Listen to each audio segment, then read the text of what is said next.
Assalomu alaykum, hurmatli azizlar. Bugun sizlar bilan qabrdan kelgan maktub haqida suhbat yuritadigan bo'lamiz. Barchamizga foydali bo'ladi degan umiddaman. Ey inson, men sening qabringman. Ey tirik banda, menga har kuni yangi mehmonlar keladi. Bugun kulganlar ertaga men bilan tanishadi. Har kim o'z hayotidan nima tayyorlab kelgan bo'lsa, o'shani ko'tarib kiradi. Men qorong'u emasman agar qalbing yorug' bo'lsa. Men tor emasman agar dunyoda ko'nglingni keng tutgan bo'lsang. Men azobli emasman agar sen haqqa xizmat qilgan bo'lsang. Ey inson, hayotingni isrof qilma.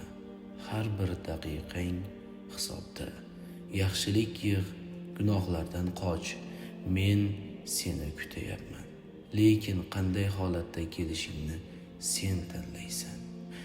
Ey inson, har kuni ijtimoiy tarmoqlarda soatlab vaqt o'tkazayotganingni ko'ryapman, ammo Qur'on uchun 5 daqiqa topa olmayapsan. Moda deysan, mashhurlar deysan, trendlar ortidan quvib yashaysan, ammo o'zing kimligingni unutgansan. Namozingni kechiktirasan, lekin seriallar, kinolar va boshqalar senga vaqtida muhim. Yolg'iz qolganda qo'rqasan, lekin menga haqiqiy yolg'izlikka tayyor emassan. Kim nima dedi deb yashaysan, ammo Alloh nima degani esingdan chiqqan. Men uchun diplom, mashina, telefon muhim emas. Faqat yaxshi amallar menga nur olib keladi. Instagramdagi layklar emas, yolg'iz sukunatda qilingan duolaring meni kengaytiradi. Selfie emas, yashirin sadaqalaring meni yoritadi. Ko'ngil sochganing ota-onaning ko'zidagi quvonch menga ozuqadir. Ey inson, hali vaqt bor.